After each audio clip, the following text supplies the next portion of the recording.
ਵਾਹਿਗੁਰੂ ਜੀ ਕਾ ਖਾਲਸਾ ਵਾਹਿਗੁਰੂ ਜੀ ਕੀ ਫਤਿਹ। ਪਰਮ ਸਨਮਾਨਯੋਗ ਸਤਿਗੁਰਾਂ ਦੇ ਹਜ਼ੂਰ ਜੁੜ ਮਿਲ ਬੈਠੇ ਰੱਬ ਰੂਪ ਗੁਰਮੁਖ ਸਤਸੰਗੀ ਜਨ, ਸਤਿਗੁਰਾਂ ਦੀ ਰਹਿਮਤ ਬਖਸ਼ਿਸ਼ ਦਾ ਸਦਕਾ ਗੁਰੂ ਦਰ ਤੇ ਜੁੜਨ ਦਾ ਸੁਭਾਗ ਸਮਾਂ ਨਸੀਬ ਹੋਇਆ। ਸਤਿਗੁਰੂ ਜੀ ਦੀ ਇਲਾਹੀ ਅੰਮ੍ਰਿਤਮਈ ਬਾਣੀ ਦਾ ਕੀਰਤਨ ਗੁਰੂ ਕੇ ਪਿਆਰੇ ਕੀਰਤਨੀਆਂ ਪਾਸੋਂ ਆਪ ਜੀ ਨੇ ਸਰਵਣ ਕੀਤਾ। ਗੁਰੂ ਦਰ ਤੇ ਜੁੜ ਕੇ ਗੁਰੂ ਦੀ ਬਾਣੀ ਦੁਆਰਾ ਆਪਣੇ ਜੀਵਨ ਨੂੰ ਸਵਾਰਨ ਦਾ ਨਿਮਾਣਾ ਜਿਹਾ ਉਪਰਾਲਾ ਕਰ ਰਹੇ ਹਾਂ। ਅੱਜ ਦਾ ਇਹ ਪਾਵਨ ਬਚਨ ਗੁਰੂ ਨਾਨਕ ਸਾਹਿਬ ਮਹਾਰਾਜ ਜੀ ਦੀ ਪਾਵਨ ਰਸਨਾ ਤੋਂ ਉਚਾਰਨ ਹੋਇਆ ਹੈ, ਜਿਸ ਵਿੱਚ ਸਤਿਗੁਰੂ ਦੀ ਮਹਿਮਾ ਬਿਆਨ ਕੀਤੀ ਹੈ। ਗੁਰੂ ਨਾਨਕ ਸਾਹਿਬ ਮਹਾਰਾਜ ਰਹਿਮਤ ਕਰਦਿਆਂ ਸਮਝਾਉਂਦੇ ਨੇ। ਸਤਿਗੁਰੂ ਕਹਿੰਦੇ ਗੁਰੂ ਜੋ ਬੰਦੇ ਦੇ ਜੀਵਨ ਨੂੰ ਪੂਰੀ ਤਰ੍ਹਾਂ ਬਦਲ ਦਿੰਦਾ ਹੈ, ਗੁਰੂ ਜੋ ਸਾਨੂੰ ਇੱਕ ਐਸਾ ਰੂਪ ਪ੍ਰਦਾਨ ਕਰਦਾ ਹੈ ਜਿਹਦਾ ਕਿਸੇ ਹੋਰ ਨਾਲ ਅਸੀਂ ਕਦੇ ਵੀ ਬਰਾਬਰਤਾ ਨਹੀਂ ਕਰ ਸਕਦੇ, ਕਿਸੇ ਨਾਲ ਕੰਪੇਅਰ ਨਹੀਂ ਕਰ ਸਕਦੇ। ਐਸਾ ਸੁਹੱਪਣ, ਐਸੀ ਸੁੰਦਰਤਾ, ਐਸਾ ਸਰੂਪ ਜੋ ਸਭ ਤੋਂ ਸੁੰਦਰ ਹੈ, ਗੁਰੂ ਐਸਾ ਰੂਪ ਬਖਸ਼ ਦਿੰਦਾ ਹੈ। ਇਸ ਦਾ ਮਤਲਬ ਇਹ ਨਾ ਸਮਝਣਾ ਕਿ ਸ਼ਾਇਦ ਆ ਜਿਹੜੀ ਬਾਹਰਲੀ ਸੂਰਤ ਨਜ਼ਰ ਆਉਂਦੀ ਹੈ ਇਹ ਨਹੀਂ, ਇਹ ਤਾਂ ਉਹੀ ਰਹਿੰਦੀ ਹੈ ਜੋ ਪਹਿਲਾਂ ਸੀ, ਇਹ ਉਹੀ ਰਹੇਗੀ, ਪਰ ਅੰਦਰਲੀ ਸੀਰਤ ਬਦਲ ਜਾਂਦੀ ਹੈ। ਰੂਪ ਉਹੀ ਰਹਿੰਦਾ ਹੈ, ਰੰਗ ਉਹੀ ਰਹਿੰਦਾ ਹੈ, ਮੱਤ ਬਦਲ ਜਾਂਦੀ ਹੈ, ਢੰਗ ਬਦਲ ਜਾਂਦਾ ਹੈ, ਵੇ ਆਫ ਲਾਈਫ ਬਦਲ ਜਾਂਦਾ ਹੈ, ਜੀਵਨ ਬਦਲ ਜਾਂਦਾ ਹੈ। ਇਸ ਲਈ ਗੁਰੂ ਨਾਨਕ ਸਾਹਿਬ ਮਹਾਰਾਜ ਕਹਿੰਦੇ ਨੇ, ਮੈਂ ਗੁਰੂ ਤੋਂ ਬਲਿਹਾਰ ਜਾਂਦਾ ਵਾਂ, ਮੈਂ ਗੁਰੂ ਤੋਂ ਸਦਕੇ ਜਾਣਾ। ਇੱਕ ਵਾਰੀ ਨਹੀਂ, ਦਿਹਾੜੀ 'ਚ 100 ਵਾਰੀ, 100 ਵਾਰੀ ਸਦਕੇ ਮੈਂ ਗੁਰੂ ਤੋਂ, ਜਿਸਨੇ ਐਸੀ ਰਹਿਮਤ, ਐਸੀ ਬਖਸ਼ਿਸ਼ ਕੀਤੀ, ਜਿਸਨੇ ਐਸੀ ਕਿਰਪਾ ਕਰ ਦਿੱਤੀ ਕਿ ਮੈਨੂੰ ਮਨੁੱਖ ਤੋਂ ਦੇਵਤਾ ਕਰ ਦਿੱਤਾ, ਦੇਵ ਕਰ ਦਿੱਤਾ, ਦੇਵ। ਦੇਵ ਦਾ ਮਤਲਬ ਕੀ ਹੁੰਦਾ? ਦੇਵ ਦਾ ਮਤਲਬ ਕਿ ਕੁਛ ਐਸਾ ਮੇਰੇ ਅੰਦਰ ਉਤਰ ਆਇਆ, ਕੁਛ ਐਸਾ ਮੇਰੇ ਅੰਦਰ ਪ੍ਰਵੇਸ਼ ਕਰ ਗਿਆ ਜੋ ਪਹਿਲਾਂ ਨਹੀਂ ਸੀ। दैवी, दिव्य, ऐसा वो परमेश्वर। इसलिए मैं गुरु तो सदके हाँ। आसा की वार दा ये पहला श्लोक है। आसा की वार गाउण दे लई, सानू पढ़न दे लई एक सतगुरु ने हुक्म किया कि इस वार नूं टुंडे असराजै की धुन ओदी धुनी ते गाउणा। टुंडा असराज एक राजा होया, उस राजे दी महिमा उस वक्त दे ढाडियां ने गाई।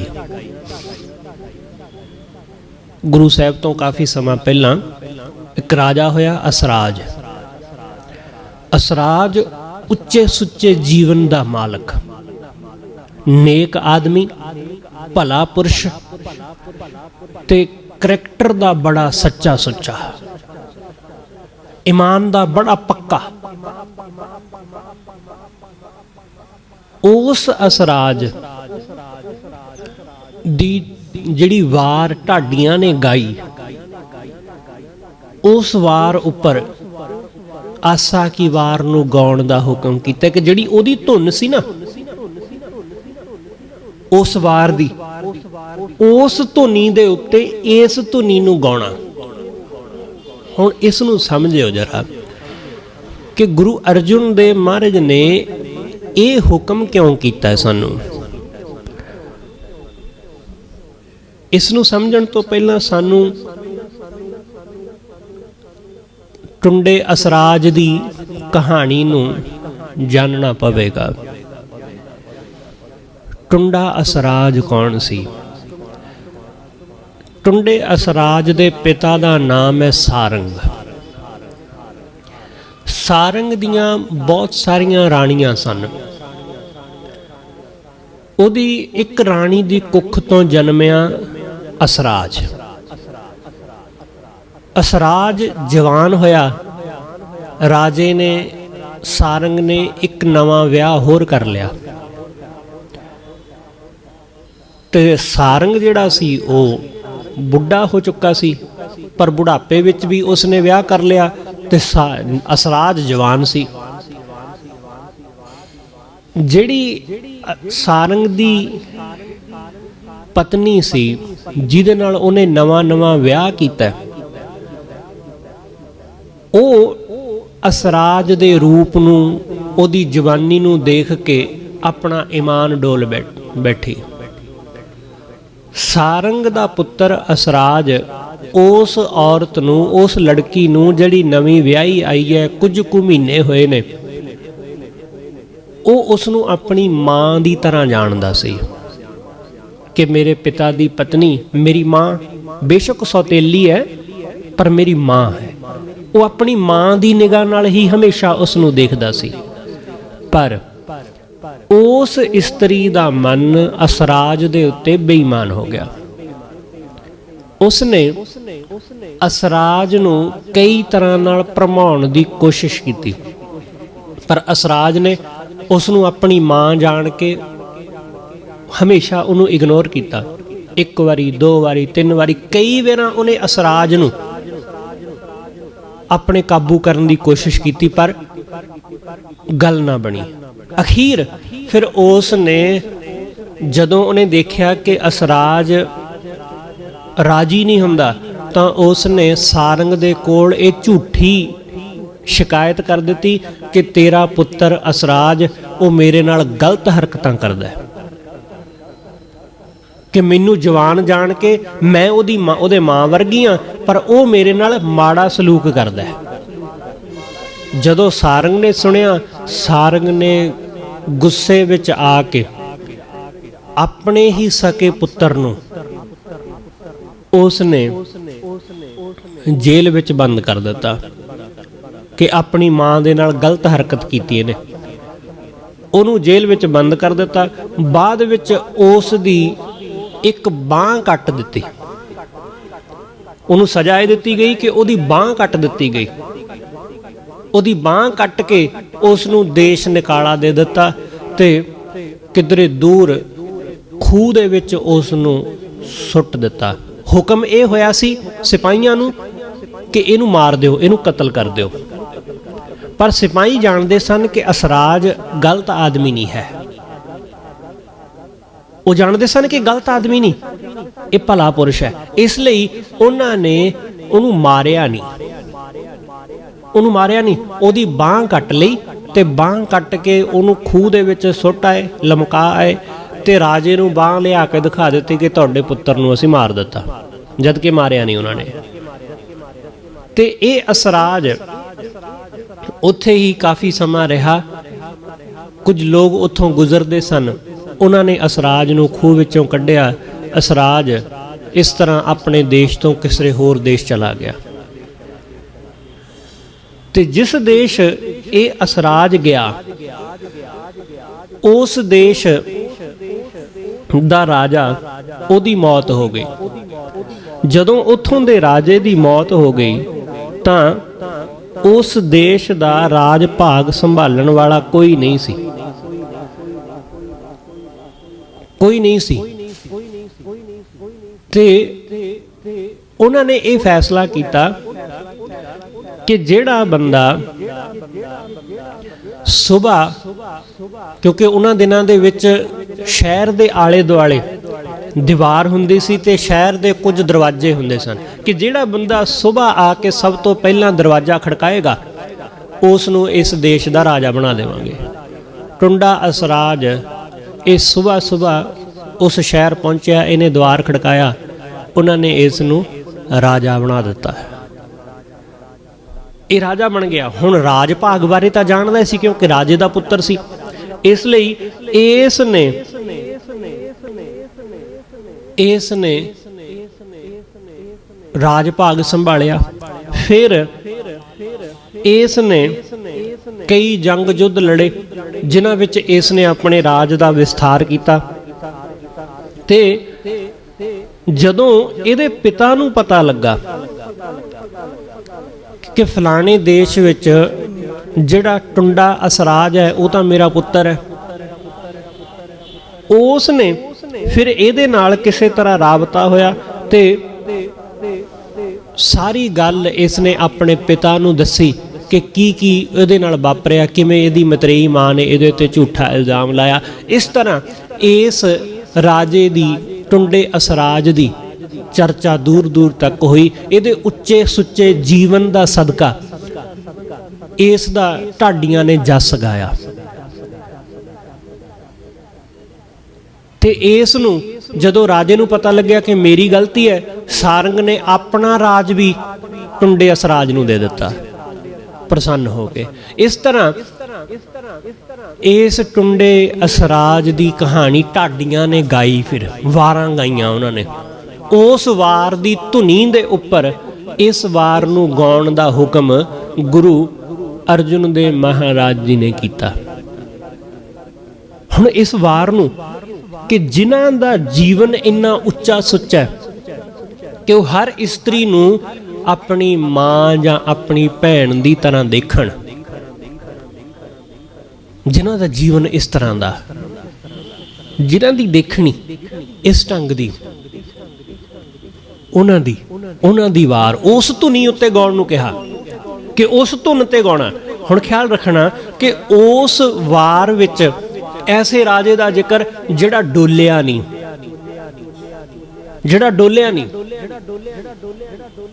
ਉਸ ਵਾਰ ਦੀ ਧੁਨ ਉੱਤੇ ਆਸਾ ਦੀ ਵਾਰ ਨੂੰ ਗਾਉਣ ਦਾ ਹੁਕਮ ਕੀਤਾ ਗਿਆ। ਗੁਰੂ ਸਾਹਿਬ ਨੇ ਹੁਕਮ ਕੀਤਾ ਕਿ ਇਸ ਵਾਰ ਦੀ ਧੁਨ ਤੇ ਗਾਉਣਾ। ਇਸ ਲਈ ਇਹ ਗੱਲ ਬੜੀ ਅਹਿਮੀਅਤ ਰੱਖਦੀ ਹੈ। ਅੱਜ ਕੱਲ੍ਹ ਕਹਾਣੀ ਉਲਟੀ ਹੋ ਗਈ ਸਾਡੀ। ਅੱਜ ਕੱਲ੍ਹ ਗੀਤਾਂ ਦੀਆਂ ਟੂਨਾਂ ਦੇ ਉੱਤੇ, ਗੀਤਾਂ ਦੀਆਂ ਧੁਨਾਂ ਦੇ ਉੱਤੇ ਅਸੀਂ ਸ਼ਬਦ ਪੜ੍ਹਨ ਲੱਗ ਪਏ ਹਾਂ। ਗੀਤਾਂ ਦੀ ਧੁਨ ਕਿ ਲੋਕ ਸ਼ਬਦ ਨਾਲ ਨਹੀਂ ਹੁਣ ਜੁੜਦੇ, ਹੁਣ ਲੋਕ ਗੀਤ ਨਾਲ ਜੁੜਦੇ ਨੇ। ਜਿਵੇਂ ਹੀ ਕਿਸੇ ਗੀਤ ਦੀ ਧੁਨ ਉੱਤੇ ਸ਼ਬਦ ਪੜ੍ਹਿਆ ਜਾਂਦਾ ਉਸੇ ਵਕਤ ਧਿਆਨ ਕਿੱਥੇ ਜਾਂਦਾ? ਉਸ ਗੀਤ ਉੱਤੇ ਧਿਆਨ ਚਲੇ ਜਾਂਦਾ, ਉਸ ਗਾਣੇ ਤੇ। ਸ਼ਬਦ ਦਾ ਚੇਤਾ ਭੁੱਲ ਜਾਂਦਾ ਹੈ।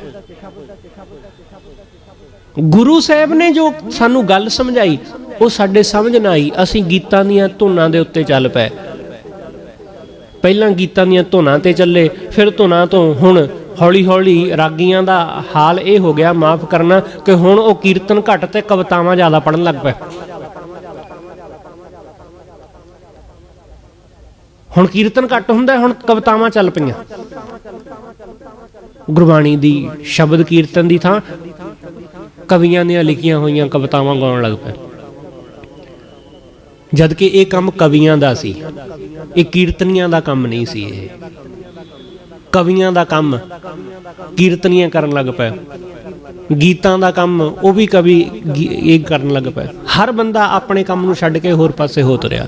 ਖੈਰ, ਗੁਰੂ ਸਾਹਿਬ ਨੇ ਜਿਹੜਾ ਹੁਕਮ ਕੀਤਾ ਕਿ ਟੁੰਡੇ ਅਸਰਾਜ ਕੀ ਵਾਰ ਦੀ ਜਿਹੜੀ ਧੁਨ ਹੈ ਉਹਦੇ ਉੱਤੇ ਆਸਾ ਕੀ ਵਾਰ ਨੂੰ ਗਾਉਣਾ, ਕਿਉਂਕਿ ਜਦੋਂ ਐਸੇ ਉੱਚੇ ਸੁੱਚੇ ਕਰੈਕਟਰ ਵਾਲੇ ਆਦਮੀ ਦੀ ਵਾਰ ਦੀ ਧੁਨ ਤੇ ਗਾਓਗੇ ਤਾਂ ਵੈਸਾ ਹੀ ਜੀਵਨ ਹੋਵੇਗਾ ਉੱਚਾ ਸੁੱਚਾ।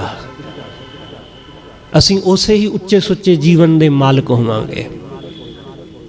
ਆਰੰਭ ਵਿੱਚ ਸਤਿਗੁਰੂ ਨੇ, ਗੁਰੂ ਨਾਨਕ ਸਾਹਿਬ ਨੇ ਮੂਲ ਮੰਤਰ ਦਰਜ ਕੀਤਾ ਹੈ। ਗੁਰੂ ਅਰਜਨ ਦੇਵ ਮਹਾਰਾਜ ਨੇ ਇੱਕ ਓਂਕਾਰ ਤੋਂ ਲੈ ਕੇ ਗੁਰਪ੍ਰਸਾਦ ਤੱਕ ਕਿ ਵਾਹਿਗੁਰੂ ਇੱਕ ਹੈ, ਸਰਬ ਵਿਆਪਕ ਹੈ, ਉਹਦਾ ਨਾਮ ਹੀ ਹਮੇਸ਼ਾ ਰਹਿਣ ਵਾਲਾ, ਉਹੀ ਸਭ ਕਾਸੇ ਨੂੰ ਪੈਦਾ ਕਰਨ ਵਾਲਾ, ਪੈਦਾ ਕਰਕੇ ਉਹਦੇ ਵਿੱਚ ਸਮਾਇਆ ਹੋਇਆ, ਨਿਰਭਉ ਤੇ ਨਿਰਵੈਰ, ਸਮੇਂ ਤੋਂ ਰਹਿਤ।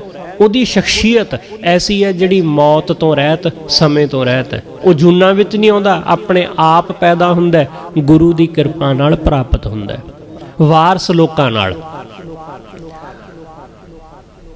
ਵਾਰ ਸਲੋਕਾਂ ਨਾਲ ਇਸ ਤੋਂ ਸਪਸ਼ਟ ਹੋ ਜਾਂਦਾ ਕਿ ਵਾਰ ਦਾ ਅਸਲ ਰੂਪ ਪੌੜੀਆਂ ਹੁੰਦੀਆਂ। ਆਸਾ ਕੀ ਵਾਰ ਸਿਰਫ ਪੌੜੀਆਂ ਸੀ, ਸਿਰਫ ਪੌੜੀਆਂ, 24 ਪੌੜੀਆਂ ਸਨ। ਗੁਰੂ ਅਰਜਨ ਦੇਵ ਮਹਾਰਾਜ ਨੇ ਨਾਲ ਸ਼ਲੋਕ ਦਰਜ ਕੀਤੇ, ਵਾਰ ਸ਼ਲੋਕਾਂ ਨਾਲ, ਕਿ ਵਾਰ ਸ਼ਲੋਕਾਂ ਨਾਲ, ਤੇ ਨਾਲ ਇਹ ਵੀ ਗੁਰੂ ਸਾਹਿਬ ਨੇ ਲਿਖਿਆ ਕਿ ਸ਼ਲੋਕ ਵੀ ਮਹੱਲੇ ਪਹਿਲੇ ਕੇ, ਕਿ ਗੁਰੂ ਨਾਨਕ ਸਾਹਿਬ ਮਹਾਰਾਜ ਜੀ ਦੇ ਸ਼ਲੋਕ, ਵਾਰ ਵੀ ਉਹਨਾਂ ਦੀ, ਸ਼ਲੋਕ ਵੀ ਉਹਨਾਂ ਦੇ। ਗੁਰੂ ਨਾਨਕ ਸਾਹਿਬ ਨੇ ਸਿਰਫ ਪੌੜੀਆਂ ਉਚਾਰਨ ਕੀਤੀਆਂ ਸਨ, ਸ਼ਲੋਕ ਗੁਰੂ ਸਾਹਿਬ ਨੇ, ਗੁਰੂ ਅਰਜਨ ਦੇਵ ਮਹਾਰਾਜ ਨੇ ਐਡ ਕੀਤੇ ਨੇ, ਗੁਰੂ ਅੰਗਦ ਸਾਹਿਬ ਮਹਾਰਾਜ ਦੇ ਤੇ ਗੁਰੂ ਨਾਨਕ ਸਾਹਿਬ ਦੇ। ਟੁੰਡੇ ਅਸਰਾਜੈ ਕੀ ਧੁਨੀ, ਸ਼ਲੋਕ ਮਹੱਲਾ ਪਹਿਲਾ। ਬਲਿਹਾਰੀ ਗੁਰ ਆਪਣੇ ਦਿਹਾੜੀ ਸਦਵਾਰ, ਮੈਂ ਆਪਣੇ ਗੁਰੂ ਤੋਂ ਬਲਿਹਾਰ ਜਾਵਾਂ ਦਿਹਾੜੀ ਵਿੱਚ 100 ਵਾਰੀ, ਮੈਂ 100 ਵਾਰੀ ਸਦਕੇ, 100 ਵਾਰੀ ਗੁਰੂ ਤੋਂ ਕੁਰਬਾਨ। ਕਿਉਂ?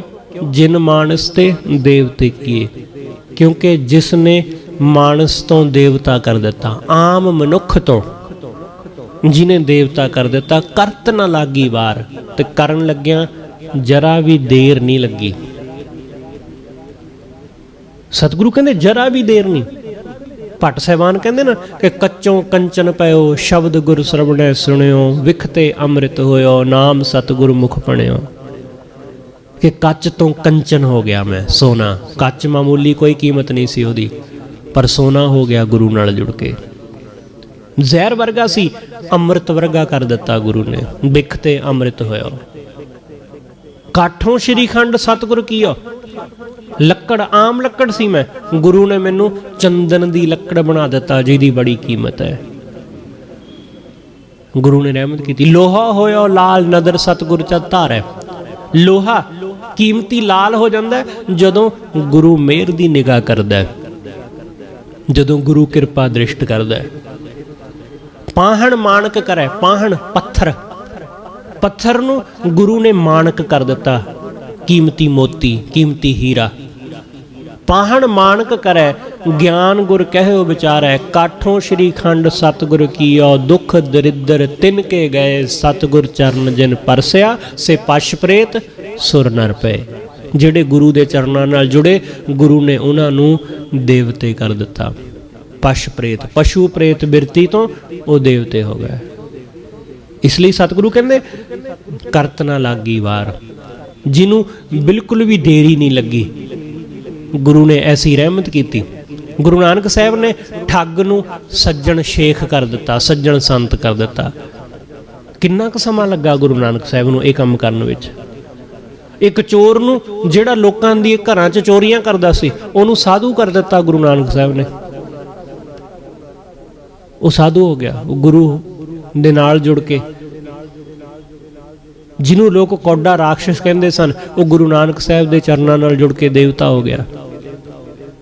ਇਸ ਲਈ ਸਤਿਗੁਰੂ ਕਹਿੰਦੇ ਮੈਂ ਗੁਰੂ ਤੋਂ ਬਲਿਹਾਰ ਜਾਂਦਾ ਵਾਂ, ਗੁਰੂ ਤੋਂ ਮੈਂ ਸਦਕੇ ਜਾਂਦਾ ਵਾਂ, ਜਿਨ ਮਾਨਸ ਤੇ ਦੇਵਤੇ ਕੀਏ। ਗੁਰੂ ਸਾਡੇ ਅੰਦਰ ਕੁਛ ਬਦਲ ਦਿੰਦਾ, ਗੁਰੂ ਸਾਡੇ ਕੁਛ ਅੰਦਰ ਬਦਲ ਦਿੰਦਾ।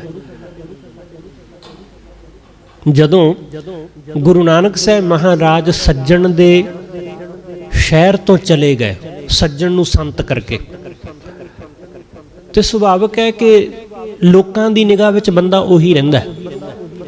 ਲੋਕੀ ਬੰਦੇ ਨੂੰ ਉਹੀ ਸਮਝਦੇ ਨੇ ਜੋ ਉਹ ਪਹਿਲਾਂ ਸੀ। ਅਸੀਂ ਲੋਕ ਕਿਸੇ ਬੰਦੇ ਨੂੰ ਉਹਦੇ ਅੱਜ ਤੋਂ ਜੱਜ ਨਹੀਂ ਕਰਦੇ, ਅਸੀਂ ਬੰਦੇ ਨੂੰ ਕੱਲ੍ਹ ਤੋਂ ਜੱਜ ਕਰਦੇ ਹਾਂ। ਕਿਸੇ ਨੂੰ ਵੀ ਮਿਲੋ ਤਾਂ ਉਹਨੂੰ ਅੱਜ ਤੋਂ ਜਾਣੋ, ਉਹਨੂੰ ਅੱਜ ਤੋਂ ਦੇਖੋ ਕਿ ਅੱਜ ਬੰਦਾ ਕੈਸਾ ਹੈ, ਕੱਲ ਕੀ ਸੀ ਇਸ ਗੱਲ ਨਾਲ ਕੋਈ ਫਰਕ ਨਹੀਂ ਪੈਂਦਾ, ਅੱਜ ਉਹ ਬੰਦਾ ਕੈਸਾ ਹੈ।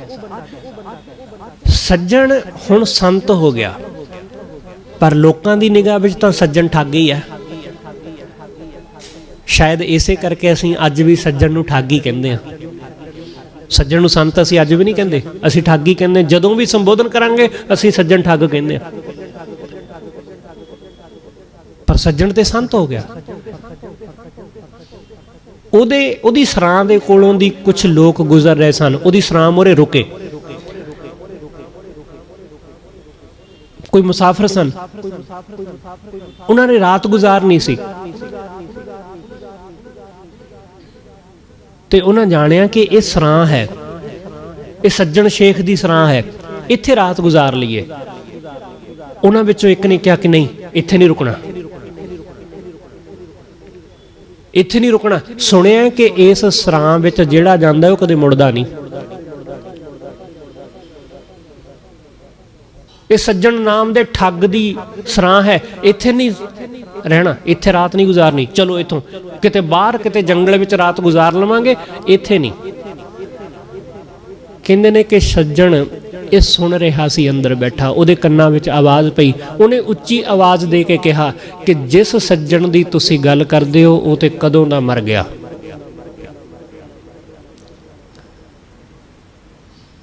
ਜਿਸ ਸੱਜਣ ਦੇ ਬਾਰੇ ਤੁਸੀਂ ਸੁਣਿਆ ਸੀ ਉਹ ਤਾਂ ਕਦੋਂ ਦਾ ਮਰ ਗਿਆ, ਠੱਗ ਤਾਂ ਕਦੋਂ ਦਾ ਮਰ ਗਿਆ, ਹੁਣ ਤੇ ਅੰਦਰ ਸਿਰਫ ਸੱਜਣ ਰਹਿੰਦਾ ਜੇ।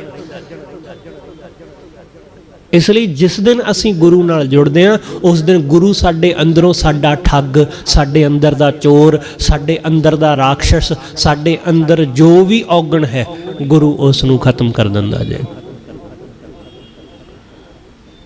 ਗੁਰੂ ਨੇ ਮਿਟਾ ਦਿੱਤਾ, ਸੱਜਣ ਸੰਤ ਹੋ ਗਿਆ। ਇਸ ਲਈ ਸਤਿਗੁਰੂ ਕਹਿੰਦੇ ਜਿਨ ਮਾਨਸ ਤੇ ਦੇਵਤੇ ਕੀਏ ਕਰਤ ਨਾ ਲਾਗੀ ਵਾਰ। ਮਹੱਲਾ ਦੂਜਾ। ਗੁਰੂ ਅੰਗਦ ਸਾਹਿਬ ਮਹਾਰਾਜ ਦਾ ਸ਼ਲੋਕ ਹੈ। ਸਤਿਗੁਰੂ ਕਹਿੰਦੇ ਜੇ 100 ਚੰਦਾ ਉਗਵੇਂ ਸੂਰਜ ਚੜ੍ਹੇ ਹਜ਼ਾਰ।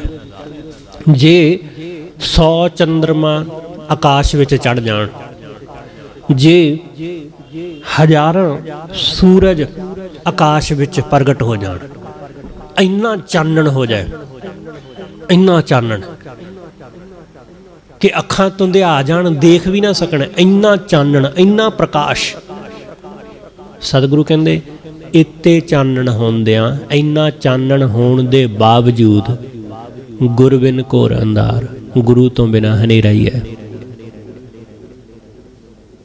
ਗੁਰੂ ਤੋਂ ਬਿਨਾਂ ਘੋਰ ਅੰਧਾਰ, ਕਿਉਂਕਿ ਬਾਹਰ ਦੇ ਚਾਨਣ ਕਦੇ ਸਾਡੇ ਅੰਦਰ ਦੇ ਜੀਵਨ ਵਿੱਚ ਚਾਨਣ ਨਹੀਂ ਜੇ ਕਰਦੇ।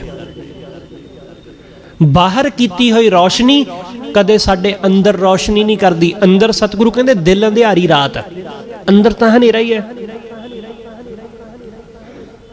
ਇਸ ਲਈ ਬਾਹਰ ਹੱਥ ਦੇ ਵਿੱਚ ਦੀਵਾ ਫੜਿਆ ਹੋਵੇ ਉਹ ਵੀ ਕਈ ਵਾਰੀ ਰਾਹ ਨਹੀਂ ਦਿਖਾਉਂਦਾ, ਕਿਉਂਕਿ ਹੋ ਸਕਦਾ ਹੈ ਕਿ ਹੱਥ ਵਿੱਚ ਪਕੜਿਆ ਹੋਇਆ ਦੀਵਾ ਉਹ ਖੁਦ ਲਈ ਨਾ ਹੋ ਕੇ ਦੂਸਰਿਆਂ ਦੇ ਲਈ ਹੋਵੇ। ਬਹੁਤੀ ਵੇਰਾ ਐਸਾ ਹੀ ਹੁੰਦਾ, ਬਹੁਤੀ ਵੇਰਾ ਐਸਾ ਹੀ ਕਿ ਉਹ ਖੁਦ ਲਈ ਹੈ ਹੀ ਨਹੀਂ, ਉਹ ਦੂਸਰਿਆਂ ਲਈ ਹੈ ਕਿ ਦੂਸਰੇ ਰਾਹ ਦੇਖ ਲੈਣ, ਦੂਸਰੇ ਠੋਕਰ ਨਾ ਖਾ ਲੈਣ, ਆਪ ਠੋਕਰ ਖਾ ਲੈਂਦਾ। ਇਸ ਕਰਕੇ ਸਤਿਗੁਰੂ ਕਹਿੰਦੇ ਹਾਥ ਦੀਪ ਕੂਏ ਪਰ ਹੈ। ਜਿਹਦੇ ਹੱਥ ਵਿੱਚ ਦੀਵਾ ਹੁੰਦਾ ਉਹੀ ਖੂਹ ਵਿੱਚ ਡਿੱਗਦਾ। ਇਸ ਲਈ ਬਾਹਰ ਦਾ ਚਾਨਣ ਅੰਦਰ ਨੂੰ ਰੌਸ਼ਨੀ ਨਹੀਂ ਦਿੰਦਾ। ਅੰਦਰੋਂ ਬੰਦਾ ਉਸੇ ਤਰ੍ਹਾਂ ਕਾਮੀ, ਉਸੇ ਤਰ੍ਹਾਂ ਕ੍ਰੋਧੀ, ਉਸੇ ਤਰ੍ਹਾਂ ਲੋਭੀ। ਅੰਦਰ ਹਨੇਰਾ ਹੈ ਕਾਮ ਕ੍ਰੋਧ ਦਾ ਤੇ ਬਾਹਰ ਚਾਨਣ ਕੀਤਾ ਹੋਇਆ। ਸਤਿਗੁਰੂ ਕਹਿੰਦੇ ਉਹ ਧਰਮ ਦਾ ਚਾਨਣ ਕਿਸੇ ਕੰਮ ਨਹੀਂ ਜਿਹੜਾ ਅੰਦਰ ਨੂੰ ਰੌਸ਼ਨੀ ਨਾ ਦੇ ਸਕੇ। ਇਸ ਕਰਕੇ ਗੁਰੂ ਤੋਂ ਬਿਨਾਂ ਸਤਿਗੁਰੂ ਕਹਿੰਦੇ ਬਾਹਰਲੇ ਚਾਨਣ ਕਿਸੇ ਕੰਮ ਨਹੀਂ। ਇੱਥੇ ਚਾਨਣ ਹੁੰਦਿਆਂ ਗੁਰ ਬਿਨ ਘੋਰ ਅੰਧਾਰ। ਗੁਰੂ ਤੋਂ ਬਿਨਾਂ ਘੋਰ ਅੰਧੇਰਾ ਹੈ। ਮਹੱਲਾ ਪਹਿਲਾ। ਨਾਨਕ ਗੁਰੂ ਨਾ ਚੇਤਨੀ, ਮਨ ਆਪਣੇ ਸੁਚੇਤ। ਸਤਿਗੁਰੂ ਕਹਿੰਦੇ ਬੰਦਾ ਆਪਣੇ ਮਨ ਹੀ ਮਨ ਵਿੱਚ ਬੜਾ ਸੁਚੇਤ ਹੋਇਆ, ਬੜਾ ਚਤੁਰ, ਪਰ ਗੁਰੂ ਨੂੰ ਚੇਤਦਾ ਨਹੀਂ। ਆਪਣੇ ਆਪ ਦੇ ਵਿੱਚ ਬੜਾ ਸਿਆਣਾ ਹੈ। ਹਰ ਕੋਈ ਸਿਆਣਾ ਹੈ ਆਪਣੇ ਆਪ ਵਿੱਚ, ਮੂਰਖ ਤਾਂ ਕੋਈ ਵੀ ਨਹੀਂ ਇੱਥੇ। ਹਰ ਬੰਦਾ ਇਹੀ ਸਮਝਦਾ ਜੀ ਜੋ ਮੈਂ ਕਹਿ ਰਿਹਾ ਜਾਂ ਜੋ ਮੈਂ ਬੋਲ ਰਿਹਾ ਉਹੀ ਸੱਚ ਹੈ, ਉਹੀ ਠੀਕ ਹੈ। ਖਿਆਲ ਰੱਖਣਾ ਜ਼ਰੂਰੀ ਨਹੀਂ ਹੈ ਕਿ ਜਿਹੜੀ ਗੱਲ ਮੈਨੂੰ ਠੀਕ ਲੱਗਦੀ ਹੋਵੇ ਉਹ ਤੁਹਾਨੂੰ ਵੀ ਠੀਕ ਲੱਗੇ। ਜਿਹੜੀ ਗੱਲ ਤੁਹਾਨੂੰ ਚੰਗੀ ਲੱਗਦੀ ਹੋਵੇ ਉਹ ਦੂਸਰਿਆਂ ਨੂੰ ਵੀ ਚੰਗੀ ਲੱਗੇ। ਕੁਝ ਚੀਜ਼ਾਂ ਹੁੰਦੀਆਂ ਪੰਥਕ, ਜਿਵੇਂ ਤੁਸੀਂ ਰਹਿਤ ਮਰਿਆਦਾ ਦੇ ਵਿੱਚ ਦੋ ਤਰ੍ਹਾਂ ਦੀ ਰਹਿਣੀ ਪੜੋਗੇ, ਸ਼ਖਸੀ ਰਹਿਣੀ ਤੇ ਪੰਥਕ ਰਹਿਣੀ। ਸ਼ਖਸੀ ਰਹਿਣੀ ਵਿੱਚ, ਸ਼ਖਸੀ ਮਤਲਬ ਕੱਲੀ, ਇੰਡੀਵਿਜੂਅਲ, ਪਰਸਨਲ। ਤੁਸੀਂ ਆਪਣੇ ਘਰ ਵਿੱਚ ਜੋ ਮਰਜ਼ੀ ਕਰੋ। ਤੁਸੀਂ ਸੁਖਮਨੀ ਸਾਹਿਬ ਪੜ੍ਹ ਲਓ, ਆਸਾ ਕੀ ਵਾਰ ਪੜ੍ਹ ਲਓ, ਨਿਤਨੇਮ ਤੋਂ ਬਿਨਾਂ ਹੋਰ ਜਿਹੜੀ ਮਰਜ਼ੀ ਬਾਣੀ ਪੜ੍ਹ ਲਓ, ਸਹਿਜ ਪਾਠ ਕਰ ਲਓ, ਕੀਰਤਨ ਕਰ ਲਓ, ਸ਼ਬਦ ਪੜ੍ਹ ਲਓ, ਜਿਹੜਾ ਸ਼ਬਦ ਤੁਹਾਨੂੰ ਚੰਗਾ ਲੱਗੇ ਪੜ੍ਹ ਲਓ। ਉਹ ਤੁਹਾਡੀ ਸ਼ਖਸੀ ਰਹਿਣੀ, ਉਹਦੇ ਵਿੱਚ ਕੋਈ ਇੰਟਰਫੇਅਰ ਨਹੀਂ। ਦੂਜੀ ਹੈ ਪੰਥਕ ਰਹਿਣੀ। ਪੰਥਕ ਰਹਿਣੀ ਆ ਗਿਆ ਸੀ ਗੁਰਦੁਆਰੇ, ਇੱਥੇ ਨਾ ਮੇਰੀ ਮਰਜ਼ੀ ਚੱਲਣੀ ਨਾ ਤੁਹਾਡੀ ਮਰਜ਼ੀ ਚੱਲਣੀ। ਇੱਥੇ ਉਹ ਚੱਲਣਾ ਜੋ ਸਹੀ ਹੈ, ਜੋ ਹੋਣਾ ਚਾਹੀਦਾ। ਇੱਥੇ ਮੈਂ ਇਹ ਨਹੀਂ ਕਹਿ ਸਕਦਾ ਜੀ ਮੈਨੂੰ ਸੁਖਮਨੀ ਚੰਗੀ ਲੱਗਦੀ ਹੈ ਤਾਂ ਸੁਖਮਨੀ ਪੜ੍ਹਿਆ ਕਰੋ ਭਾਈ, ਨਿਤਨੇਮ ਨਹੀਂ ਕਰਨਾ। ਇੱਥੇ ਇਹ ਨਹੀਂ ਚੱਲ ਸਕਦਾ ਕਿ ਜੀ ਫਲਾਣਾ ਸ਼ਬਦ ਮੈਨੂੰ ਚੰਗਾ ਲੱਗਦਾ, ਮੈਂ ਜਦੋਂ ਆਵਾਂ ਨਾ ਗੁਰਦੁਆਰੇ ਉਹੀ ਸ਼ਬਦ ਪੜ੍ਹਨਾ ਰਾਗੀਆਂ ਨੇ। ਇੱਥੇ ਇਹ ਨਹੀਂ ਚੱਲਣਾ। ਇੱਥੇ ਸ਼ਖਸੀ ਨਹੀਂ, ਇੱਥੇ ਪੰਥਕ। ਇੱਥੇ ਸਭ ਲਈ ਸਾਂਝਾ, ਇੱਕੋ ਜਿਹਾ। ਮੈਨੂੰ ਕੀ ਚੰਗਾ ਲੱਗਦਾ ਇਹਦੀ ਕੋਈ ਅਹਿਮੀਅਤ ਨਹੀਂ ਇੱਥੇ। ਇੱਥੇ ਜੋ ਗੁਰੂ ਨੂੰ ਚੰਗਾ ਲੱਗਦਾ ਇੱਥੇ ਉਹ ਹੋਣਾ, ਇਹ ਪੰਥਕ। ਇਸ ਲਈ ਬਹੁਤੇ ਲੋਕ ਇਸ ਗੱਲ ਤੇ ਅੜੀ ਕਰਦੇ, ਉਹ ਕਹਿੰਦੇ ਜੀ ਜੋ ਮੈਂ ਕਹਿ ਰਿਹਾ ਨਾ ਉਹੀ ਹੋਵੇ, ਦੂਸਰਾ ਨਹੀਂ ਹੋਣਾ ਚਾਹੀਦਾ। ਉਹ ਅੜਦੇ ਨੇ, ਜ਼ਿੱਦ ਕਰਦੇ ਨੇ, ਆਪਣੇ ਆਪ ਨੂੰ ਸਿਆਣੇ ਸਮਝਦੇ। ਸਤਿਗੁਰੂ ਕਹਿੰਦੇ ਮਨ ਆਪਣੇ ਸੁਚੇਤ। ਗੁਰੂ ਜੋ ਕਹਿੰਦਾ ਉਹ ਚੇਤਦੇ ਹੀ ਨਹੀਂ। ਨਾਨਕ ਗੁਰੂ ਨਾ ਚੇਤਨੀ। ਗੁਰੂ ਦੀ ਗੱਲ ਨੂੰ ਸਮਝਦੇ ਨਹੀਂ, ਆਪਣੇ ਆਪ 'ਚ ਚਤਰ ਬਣੇ ਬੈਠੇ ਨੇ। ਜੋ ਮੈਂ ਕਹਿ ਦਿੱਤਾ ਜੀ ਉਹੀ ਆਖਰੀ ਸੱਚ ਹੈ। ਲੋਕ ਲੜ ਪੈਂਦੇ ਇਸ ਗੱਲ ਤੇ, ਝਗੜਾ ਕਰ ਦਿੰਦੇ। ਖਿਆਲ ਰੱਖਣਾ ਜੋ ਸਹੀ ਗੱਲ ਹੋਵੇ ਉਹ ਕਰਨੀ, ਜੋ ਮੈਨੂੰ ਠੀਕ ਲੱਗਦਾ ਉਹ ਨਹੀਂ। ਜੋ ਸਹੀ, ਜੋ ਹੋਣਾ ਚਾਹੀਦਾ ਉਹ ਹੋਵੇ। ਸਿਆਣਾ ਬੰਦਾ ਇਹ ਕਰਦਾ, ਉਹ ਸਾਂਝੀ ਗੱਲ ਕਰਦਾ ਕਿ ਜਿਹੜੀ ਸਭ ਨੂੰ ਚੰਗੀ ਲੱਗੇ। ਮੈਨੂੰ ਚੰਗੀ ਲੱਗੇ ਉਹ ਨਹੀਂ। ਸਤਿਗੁਰੂ ਕਹਿੰਦੇ ਨਾਨਕ ਗੁਰੂ ਨਾ ਚੇਤਨੀ, ਮਨ ਆਪਣੇ ਸੁਚੇਤ, ਛੁੱਟੇ ਤਿਲ ਬੁਆੜ ਜਿਉ ਸੁੰਨੇ ਅੰਦਰ ਖੇਤ। ਉਹਨਾਂ ਦੀ ਹਾਲਤ ਐਸੀ ਹੈ ਕਿ ਜਿਵੇਂ ਖੇਤ ਦੇ ਅੰਦਰ, ਤਿਲਾਂ ਦਾ ਖੇਤ, ਛੁੱਟੇ ਤਿਲ ਬੁਆੜ ਜਿਉ, ਸੁੰਨੇ ਖਾਲੀ, ਕਿ ਜਿਨ੍ਹਾਂ ਦੇ ਵਿੱਚ ਕੁਝ ਵੀ ਨਹੀਂ। ਜਿਵੇਂ ਤੁਸੀਂ ਕਈ ਵਾਰੀ ਮੂੰਗਫਲੀ ਦਾ ਦਾਣਾ ਦੇਖੋ ਕਿ ਬਾਹਰੋਂ ਤੇ ਬੜਾ ਤਕੜਾ ਮੋਟਾ ਲੱਗਦਾ ਦਾਣਾ, ਪਰ ਜਦੋਂ ਤੁਸੀਂ ਉਹਨੂੰ ਤੋੜਦੇ ਹੋ ਵਿੱਚੋਂ ਸਵਾਹ ਨਿਕਲਦੀ, ਵਿੱਚੋਂ ਕੁਝ ਵੀ ਨਹੀਂ ਨਿਕਲਿਆ। ਸਤਿਗੁਰੂ ਕਹਿੰਦੇ ਬਿਲਕੁਲ ਐਸੀ ਹਾਲਤ ਹੈ ਉਸ ਬੰਦੇ ਦੀ ਕਿ ਉਸ ਨੂੰ, ਜਿਵੇਂ ਤਿਲਾਂ ਨੂੰ ਜਦੋਂ ਖੇਤ ਵਿੱਚੋਂ ਲਿਆਂਦਾ ਜਾਂਦਾ ਤਾਂ ਜਿਹੜੇ ਦਾਣਿਆਂ ਦੇ, ਜਿਨ੍ਹਾਂ ਦੇ ਵਿੱਚ ਕੁਝ ਦਾਣੇ ਹੋਣ, ਉਹਨਾਂ ਨੂੰ ਹੀ ਪੁੱਟਿਆ ਜਾਂਦਾ, ਉਹਨਾਂ ਨੂੰ ਹੀ ਲੈ ਕੇ ਆਇਆ ਜਾਂਦਾ, ਬਾਕੀਆਂ ਨੂੰ ਛੱਡ ਦਿੱਤਾ ਜਾਂਦਾ ਖੇਤ ਵਿੱਚ। ਉਹਨੂੰ ਪੁੱਟਿਆ ਨਹੀਂ ਜਾਂਦਾ, ਉਹਨੂੰ ਤੋੜਿਆ ਹੀ ਨਹੀਂ ਜਾਂਦਾ। ਛੁੱਟੇ ਤਿਲ ਬੁਆੜਿਓ ਸੁੰਨੇ ਅੰਦਰ ਖੇਤ। ਸਤਿਗੁਰੂ ਕਹਿੰਦੇ ਅੰਦਰੋਂ ਖਾਲੀ, ਖੇਤ ਦੇ ਵਿੱਚ ਹੀ ਪਏ ਰਹਿ ਜਾਂਦੇ ਨੇ। ਫੋਕੀਆਂ ਗੱਲਾਂ ਕਰਨ ਵਾਲੇ, ਫੋਕੇ ਦਾਅਵੇ ਕਰਨ ਵਾਲੇ, ਆਪਣੇ ਆਪ 'ਚ ਚਤਰ ਬਣਨ ਵਾਲੇ, ਸਤਿਗੁਰੂ ਕਹਿੰਦੇ ਉਹ ਖਾਲੀ ਰਹਿ ਜਾਂਦੇ, ਉਹਨਾਂ ਨੂੰ ਹਾਸਲ ਹੀ ਨਹੀਂ ਹੁੰਦੀ ਗੁਰੂ ਦੀ ਕਿਰਪਾ। ਖੇਤੈ ਅੰਦਰ ਛੁੱਟਿਆ ਕਹੁ ਨਾਨਕ ਸੋਨਾ। ਸਤਿਗੁਰੂ ਕਹਿੰਦੇ ਜਿਹੜੇ ਖੇਤ ਅੰਦਰ ਛੁੱਟ ਗਏ, ਜਿਨ੍ਹਾਂ ਨੂੰ ਲੈ ਕੇ ਹੀ ਨਹੀਂ ਗਏ, ਕਿਉਂਕਿ ਉਹਨਾਂ ਵਿੱਚ ਕੋਈ ਦਾਣਾ ਹੀ ਨਹੀਂ ਸੀ, ਤਾਂ ਉਹਨਾਂ ਨੂੰ ਲੈ ਕੇ ਕੀ ਕਰਨਾ ਸੀ? ਅੰਦਰ ਤਾਂ ਸਵਾਹ ਭਰੀ ਸੀ।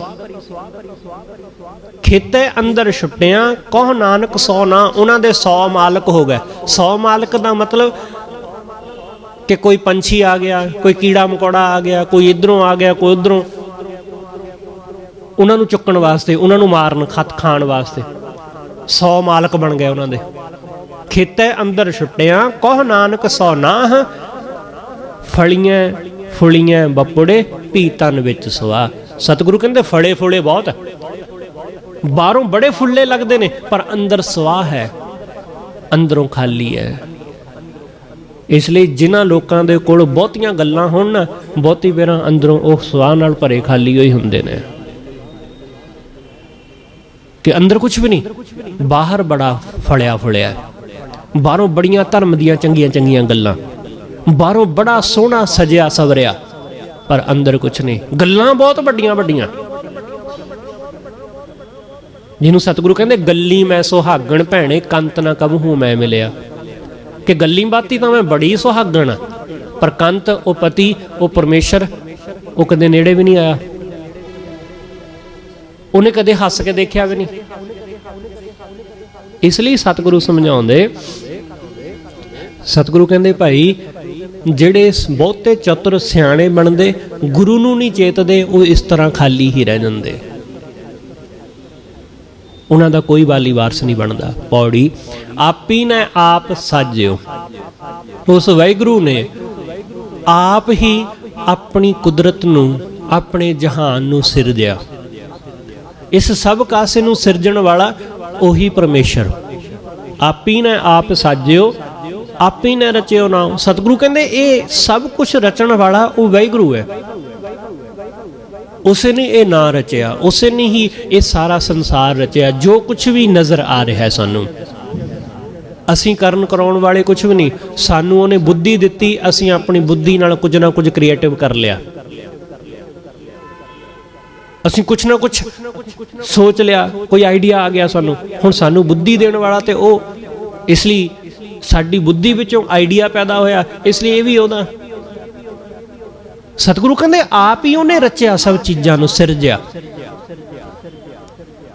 ਆਪੀ ਨੇ ਆਪ ਸਾਜਿਓ ਆਪੀ ਨੇ ਰਚਿਓ ਨਾਉ, ਦੂਈ ਕੁਦਰਤ ਸਾਜੀਐ ਕਰ ਆਸਣ ਡਿਠੋ ਚਾਓ। ਉਸਨੇ ਇਹ ਦੂਸਰੀ ਕੁਦਰਤ, ਜਿਹਨੂੰ ਮਾਇਆ ਕਹਿੰਦੇ ਨੇ, ਇਹ ਸਾਰੀ ਮਾਇਆ ਉਹਨੇ ਸਿਰਜ ਦਿੱਤੀ ਤੇ ਆਪ ਆਸਣ ਲਾ ਕੇ, ਸਤਿਗੁਰੂ ਕਹਿੰਦੇ ਡਿਠੋ ਚਾਓ, ਇਸ ਸਾਰੇ ਸੰਸਾਰ ਨੂੰ ਬੜੇ ਚਾਅ ਨਾਲ ਉਹ ਦੇਖ ਰਿਹਾ। ਆਸਣ ਲਾ ਕੇ ਬੈਠਾ, ਕਿੱਥੇ ਆਸਣ ਲਾਇਆ? ਸਾਡੇ ਸਾਰਿਆਂ ਦੇ ਅੰਦਰ, ਸਭ ਦੇ ਅੰਦਰ ਆਸਣ ਲਾ ਕੇ ਬੈਠਾ ਤੇ ਸਾਡੀਆਂ ਅੱਖਾਂ ਰਾਹੀਂ ਦੇਖਦੇ ਸੁਣ ਰਿਹਾ ਆਪਣੀ ਕੁਦਰਤ ਨੂੰ, ਆਪਣੇ ਪੈਦਾ ਕੀਤੇ ਹੋਇਆਂ ਨੂੰ ਦੇਖ ਰਿਹਾ ਕਿ ਕੌਣ ਕੀ ਕਰ ਰਿਹਾ ਹੈ, ਕੌਣ ਬੁੱਧੀ ਦਾ ਸਹੀ ਇਸਤੇਮਾਲ ਕਰ ਰਿਹਾ ਤੇ ਕੌਣ ਗਲਤ, ਕੌਣ ਝੂਠ ਬੋਲ ਰਿਹਾ ਤੇ ਕੌਣ ਸੱਚ, ਕੌਣ ਪਾਪ ਕਰ ਰਿਹਾ ਤੇ ਪੁੰਨ। ਸਭ ਦੇ ਅੰਦਰ ਬੈਠਾ ਉਹ ਸਭ ਦੇਖ ਰਿਹਾ। ਦਾਤਾ ਕਰਤਾ ਆਪ ਤੂੰ, ਹੇ ਸੱਚੇ ਪਾਤਸ਼ਾਹ ਤੂੰ ਹੀ ਸਭ ਦਾਤਾਂ ਦੇਣ ਵਾਲਾ ਦਾਤਾ, ਤੂੰ ਹੀ ਸਭ ਨੂੰ ਪੈਦਾ ਕਰਨ ਵਾਲਾ ਕਰਤਾ, ਤੇਰੇ ਤੋਂ ਬਿਨਾਂ ਹੋਰ ਕੋਈ ਨਹੀਂ।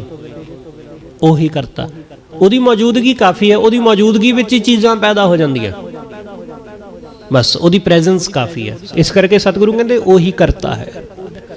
ਦਾਤਾ ਕਰਤਾ ਆਪ ਤੂੰ, ਤੁਸ ਦੇਵੇਂ ਕਰੇ ਪਸਾਓ। ਤੁਸ ਦਾ ਮਤਲਬ ਹੁੰਦਾ ਤਰੁੱਠ ਕੇ, ਪ੍ਰਸੰਨ ਹੋ ਕੇ, ਉਹ ਪ੍ਰਸੰਨ ਹੋ ਕੇ ਆਪ ਦਾਤਾਂ ਦਿੰਦਾ। ਤੁਸ ਦੇਵੇਂ ਕਰੇ ਪਸਾਓ, ਪਸਾਓ ਸਤਿਗੁਰੂ ਕਹਿੰਦੇ ਆਪਣਾ ਪਸਾਰਾ ਪਸਾਰਦਾ ਹੈ। ਇਹ ਸਾਰਾ ਪਸਾਰਾ ਉਹਦਾ ਹੀ ਹੈ। ਵਿਗਿਆਨਕ ਕਹਿੰਦੇ ਨੇ ਕਿ ਬ੍ਰਹਿਮੰਡ ਲਗਾਤਾਰ ਵੱਧਦਾ ਜਾ ਰਿਹਾ ਹੈ, ਲਗਾਤਾਰ ਫੈਲਦਾ ਜਾ ਰਿਹਾ ਹੈ, ਉਹਦਾ ਪਸਾਰਾ ਵੱਧਦਾ ਜਾ ਰਿਹਾ ਲਗਾਤਾਰ।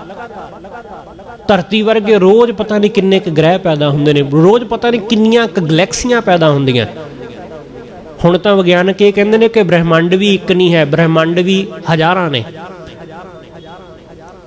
ਇਸ ਕਰਕੇ ਸਤਿਗੁਰੂ ਕਹਿੰਦੇ ਉਹਦਾ ਪਸਾਰਾ ਬੇਅੰਤ ਹੈ, ਬੇਅੰਤ। ਤੁਸ ਦੇਵੇਂ ਕਰੇ ਪਸਾਓ, ਤੂੰ ਜਾਣੋ ਹੀ ਸਭ ਸੈ। ਤੂੰ ਸਭ ਨੂੰ ਜਾਣਨ ਵਾਲਾ, ਤੂੰ ਸਭ ਨੂੰ ਜਾਣਦਾ। ਤੂੰ ਜਾਣੋ ਹੀ ਸਭ ਸੈ, ਦੇ ਲੈਸੈ ਜਿੰਦ ਕਵਾਓ। ਤੂੰ ਆਪ ਹੀ ਬੰਦੇ ਨੂੰ ਜਿੰਦ ਦਿੰਦਾ, ਜੀਵਨ ਦਿੰਦਾ। ਸਾਡੇ ਅੰਦਰ ਉਹ ਆਪ ਵਰਤਦਾ, ਆਪ ਵਸ ਕੇ ਸਾਨੂੰ ਜੀਵਨ ਬਖਸ਼ਦਾ ਹੈ, ਤੇ ਆਪ ਹੀ ਉਹ ਸਾਡੀ ਜਿੰਦ ਨੂੰ ਸਾਡੇ ਸਰੀਰ ਅੰਦਰੋਂ ਕੱਢ ਲੈਂਦਾ। ਦੇ ਲੈਸੈ ਜਿੰਦ ਕਵਾਓ। ਕਵਾਓ ਕਹਿੰਦੇ ਇੱਕ ਵਾਕ, ਇੱਕ ਵਚਨ, ਕੀਤਾ ਪਸਾਓ ਏਕੋ ਕਵਾਓ। ਸਤਿਗੁਰੂ ਕਹਿੰਦੇ ਇੱਕ ਵਚਨ ਨਾਲ, ਇੱਕ ਵਾਕ ਨਾਲ ਉਹ ਸਾਡੀ ਜਿੰਦ ਸਾਡੇ ਸਰੀਰ ਵਿੱਚੋਂ ਕੱਢ ਦਿੰਦਾ। ਇੱਕ ਜਿੰਦ ਵਾਕ ਨਾਲ ਸਾਡੇ ਸਰੀਰ ਅੰਦਰ ਜਾਨ ਪਾ ਦਿੰਦਾ। ਕਰ ਆਸਣ ਡਿੱਠੋ ਚਾਓ। ਉਹ ਆਸਣ ਲਾ ਕੇ ਸਤਿਗੁਰੂ ਕਹਿੰਦੇ ਉਹ ਸਾਰੇ ਸੰਸਾਰ ਨੂੰ ਬੜੇ ਚਾਅ ਨਾਲ ਦੇਖ ਰਿਹਾ। ਆਪਾਂ ਪੜ੍ਹਦੇ ਨਾ ਬਚਨ, ਕਰ ਕਰ ਦੇਖਿਆ ਕੀਤਾ ਆਪਣਾ। ਪੈਦਾ ਕਰ ਕਰਕੇ ਉਹ ਵੇਖਦਾ ਸਭ ਨੂੰ, ਉਹ ਸਭ ਨੂੰ ਦੇਖ ਰਿਹਾ ਕਿ ਕੌਣ ਕੀ ਕਰ ਰਿਹਾ। ਇਸ ਲਈ ਕਰ ਆਸਣ ਡਿੱਠੋ ਚਾਓ। ਉਹ ਆਪਣੀ ਕੁਦਰਤ ਨੂੰ ਆਪ ਦੇਖ ਰਿਹਾ, ਸਭ ਥਾਈਂ ਵਸਿਆ ਹੋਇਆ, ਸਭ ਥਾਈਂ ਸਮਾਇਆ ਹੋਇਆ। ਅਸੀਂ ਸਭ ਉਸ ਦੀ ਨਿਗਾਹ ਵਿੱਚ ਹਾਂ। ਕੋਈ CCTV ਕੈਮਰਾ ਭਾਵੇਂ ਸਾਡੇ ਉੱਤੇ ਹੋਵੇ ਚਾਹੇ ਨਾ ਹੋਵੇ, ਪਰ ਵਾਹਿਗੁਰੂ ਦੀ ਨਿਗਾਹ ਹਰ ਵੇਲੇ ਸਾਡੇ ਉੱਤੇ ਹੈ। ਉਹਦੀ ਨਿਗਾਹ ਤੋਂ ਅਸੀਂ ਬਚ ਨਹੀਂ ਪਾਉਂਦੇ। CCTV ਕੈਮਰੇ ਨੂੰ ਤਾਂ ਲੋਕ ਹੈਂਗ ਵੀ ਕਰ ਲੈਂਦੇ ਨੇ, ਹੈਕ ਕਰ ਲੈਂਦੇ ਨੇ, ਪਰ ਵਾਹਿਗੁਰੂ ਨੂੰ ਨਹੀਂ, ਉਹਦੀ ਨਿਗਾਹ ਤੋਂ ਨਹੀਂ ਬਚਿਆ ਜਾ ਸਕਦਾ। ਉਹਦੀ ਨਿਗਾਹ ਸਭ ਉੱਤੇ ਹੈ। ਸਤਿਗੁਰੂ ਰਹਿਮਤ ਕਰੇ ਆਪਾਂ ਸਭ ਉਸ ਦੀ ਮਿਹਰ ਦੀ ਨਿਗਾਹ ਦੇ ਪਾਤਰ ਬਣ ਸਕੀਏ। ਹੋਈਆਂ ਭੁੱਲਾਂ ਲਈ ਖਿਮਾ ਸਤਿਗੁਰੂ ਜੀ ਅਤੇ ਆਪ ਸਰਬੱਤ ਸੰਗਤ ਬਖਸ਼ਣਯੋਗ। ਭੁੱਲਾਂ ਨਾ ਚਤਾਰਦੇ ਹੋਏ ਆਖੋ ਜੀ ਵਾਹਿਗੁਰੂ ਜੀ ਕਾ ਖਾਲਸਾ, ਵਾਹਿਗੁਰੂ ਜੀ ਕੀ ਫਤਿਹ।